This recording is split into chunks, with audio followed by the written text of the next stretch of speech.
Advanced Confidence Silver. And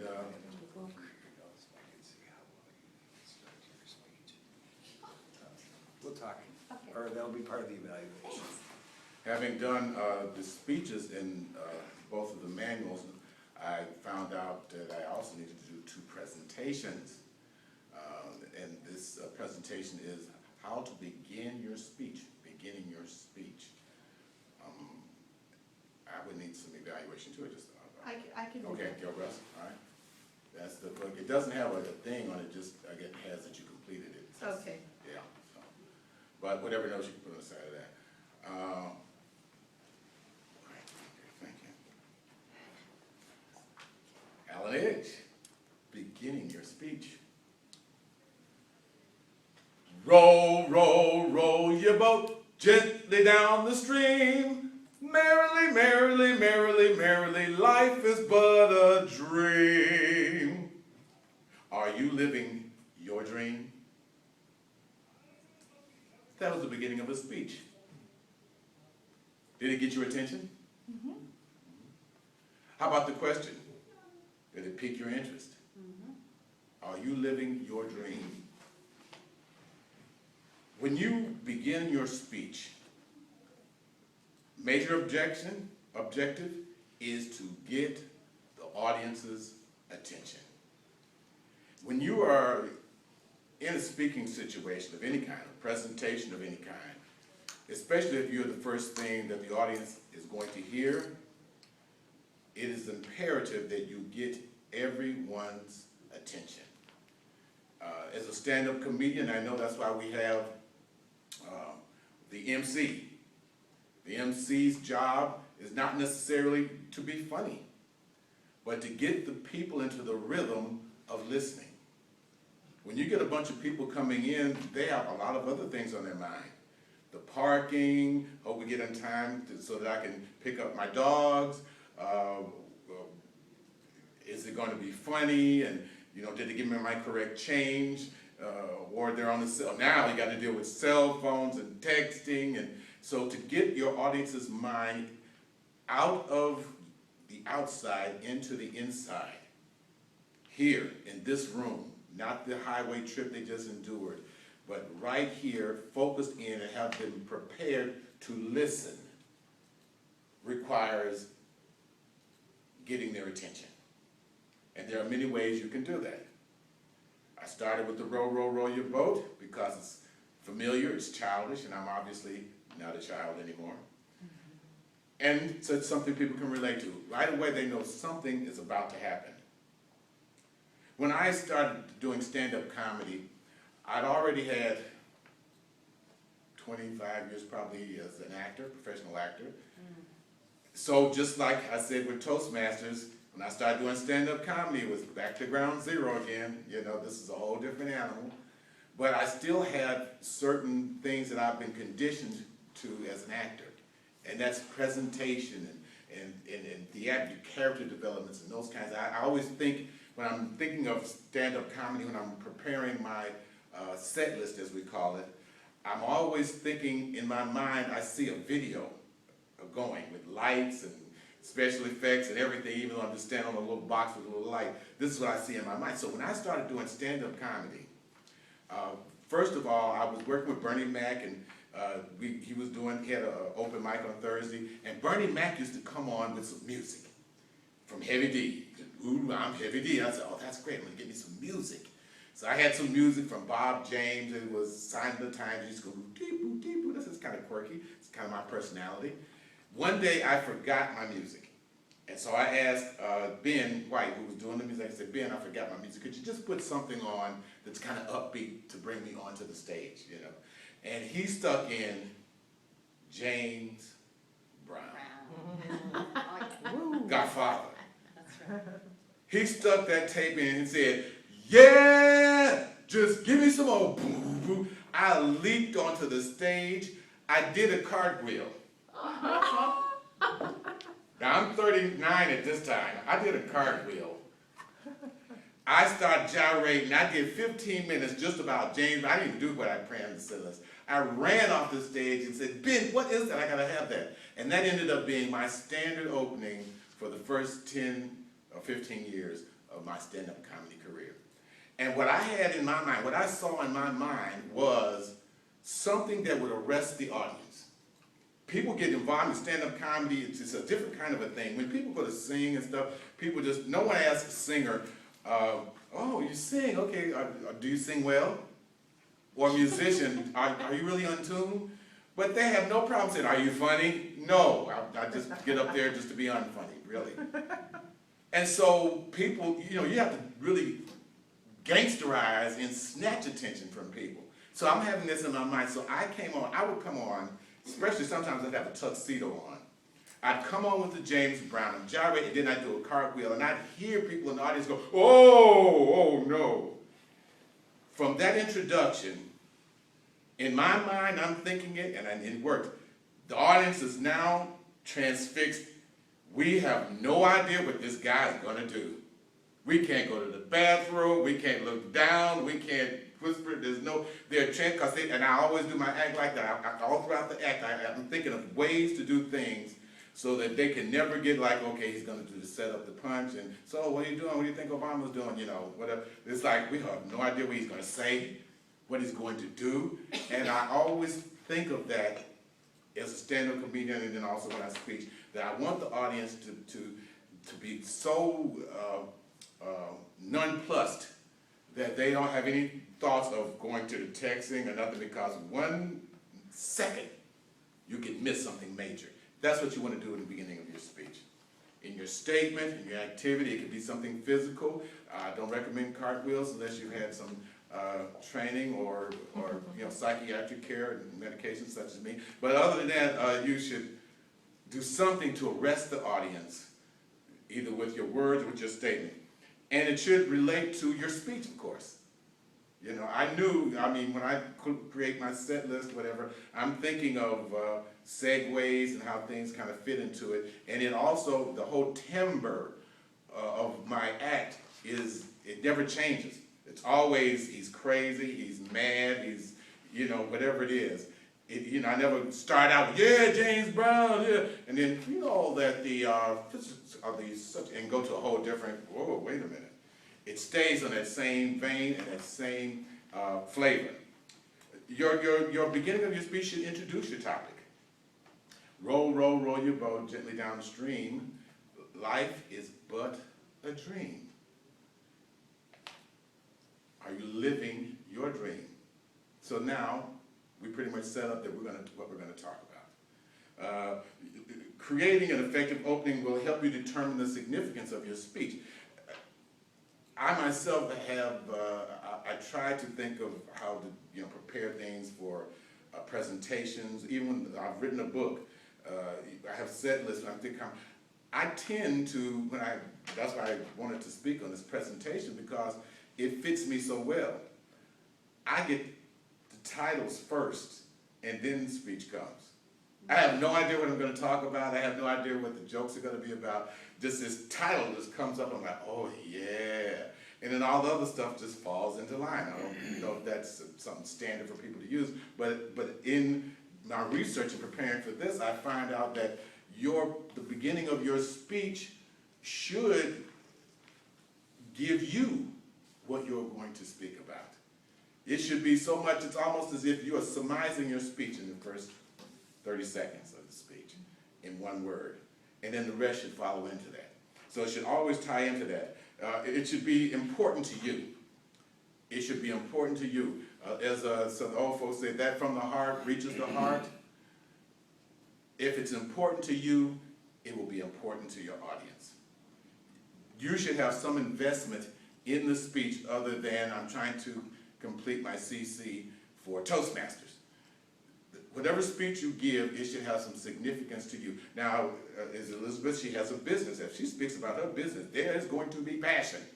There is going to be some connectivity, definitely, without a doubt. And so, whatever you speak about, as it comes from you, that will motivate what you say. The speech will just about write itself. And the beginning of your speech, you'll have so many different ways to express it once you have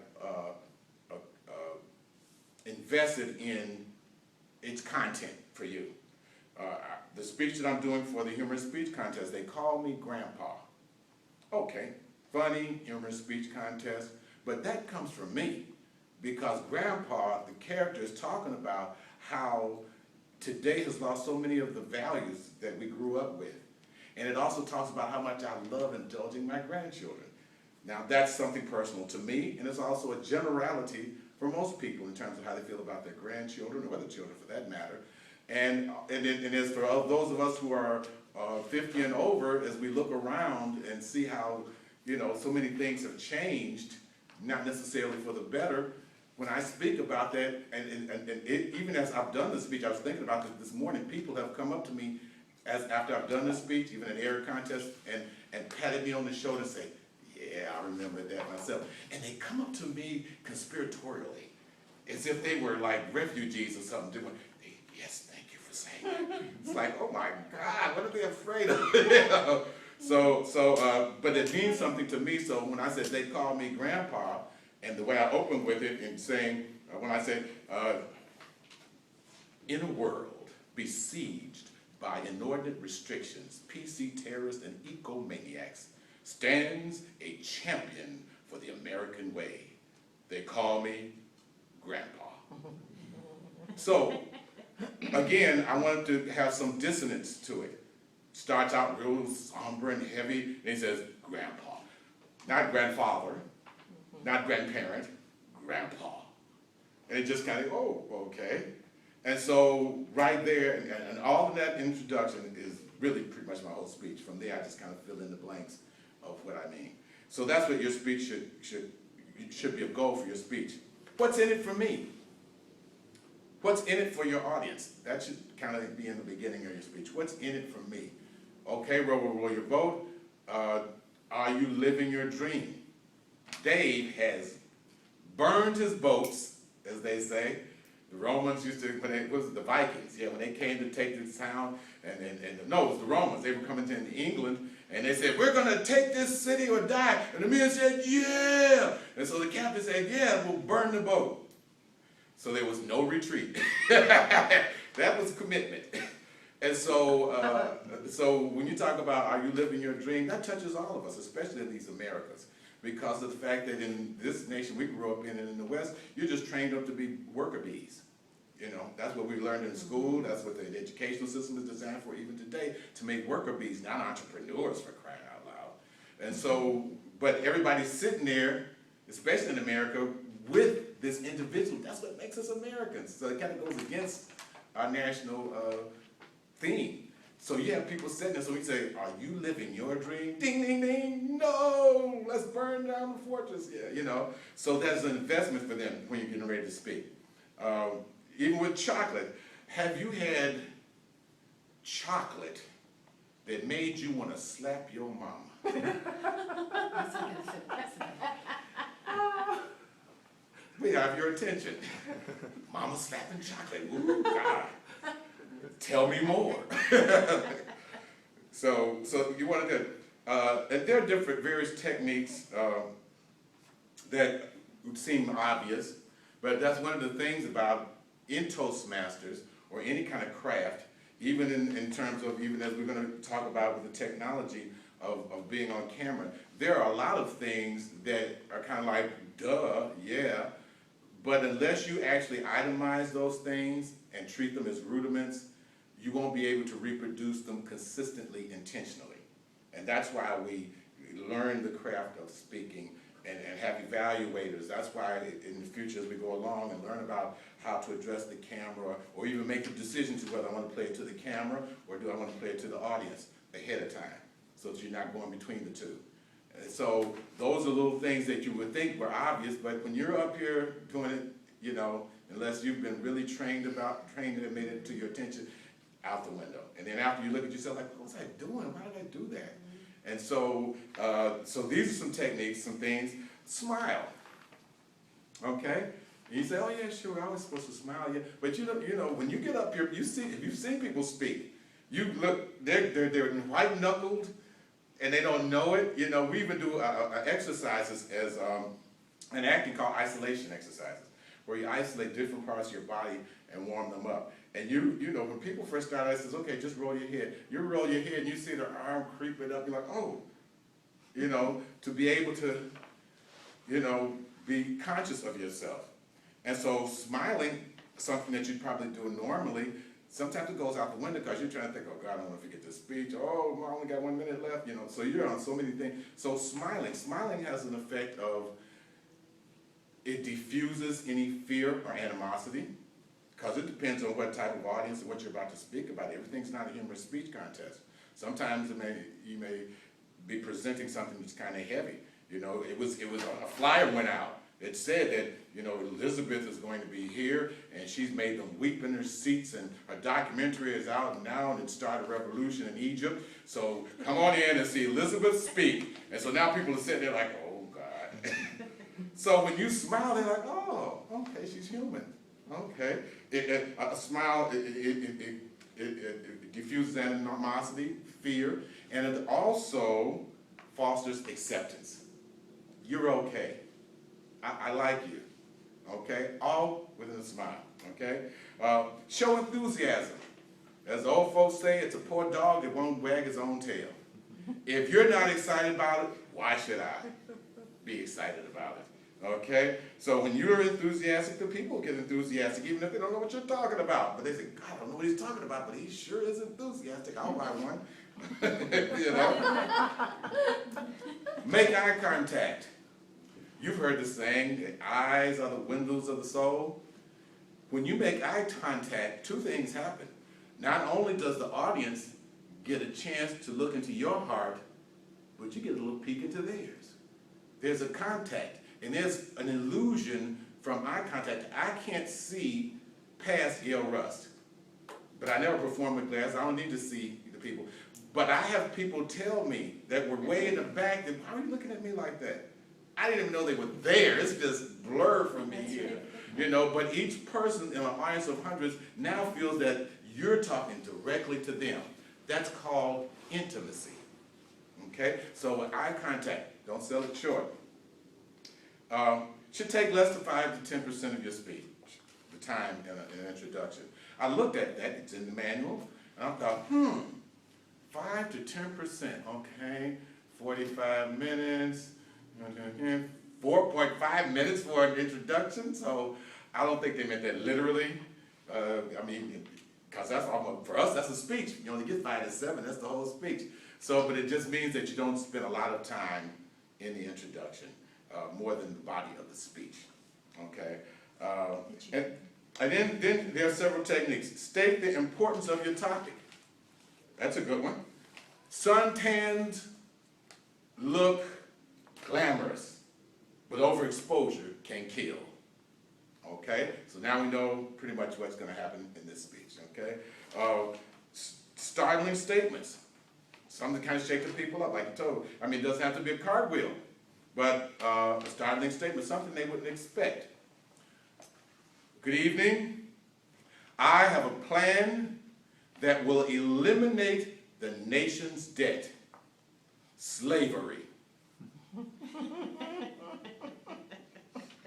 Got your attention. It works. Everybody will work and nobody get paid. Vote for me for slavery. Okay. And that's what I'm going to run on in the midterm, so just to know. Arouse suspicion and curiosity. What does that sound? A sound so familiar yet so foreign. A sound that evokes all-encompassing love and yet mind-numbing fear. A sound from my youth, yet a sound unfamiliar to the youth of today. Hear it? Silent night, holy night. Ah, it's Christmas. Okay? So we're going to talk about the loss of Christmas. Not Xmas, not Merry Tree Day, not Happy Wintergreen, Christmas. So that's where we'll go with that introduction. Tell a story or an anecdote to kind of get into it. You know, anybody familiar with Will Rogers? Mm-hmm. That was his whole act. Mm-hmm. You know, this country boy twirling his rope and spinning yarn, literally, just, you know, with stories and anecdotes that catch you off guard. Mark Twain, same thing. A story. Enter with a story anecdote. The night was as black as my soul and twice as cold. I knew they were coming. They always do. Their faces hidden by masks to protect the identity of the guilty. Extortionist. I couldn't avoid the inevitable. I summoned all of what little bit of courage I had, and I opened my door. These spawns of Satan chimed in unison and shrieked, "Trick or treat!" I knew that was coming. Oh, really? I didn't see it coming. I submitted this time, but this time I had a surprise treat for these masked marauders. I reached into my burgeoning bag and pulled out job applications. The post office is hand. Get down with Brown. Your mommy made you strong, but this one will make you Army strong. Can you say Afghanistan? So we're going to be speaking about entitled children. Anyway, rhetorical questions. Now, rhetorical questions is one of the ones they kind of use in sales a lot. I think it's called a closed question too. If I could guarantee that you get $500 a week, would you want that? What are you going to say? Yes, of course. Would you like to be debt-free for life? You know, but there's only one answer to that. So those are rhetorical questions. Begin with a quotation. The report of my death has been greatly exaggerated. Samuel Clemens, a.k.a. Mark Twain. It doesn't have to be necessarily a famous person. Even more intimate is when you quote people like your grandmother. My sainted mother had a saying that she used to say all the time, "Baby, don't start nothing you can't keep up."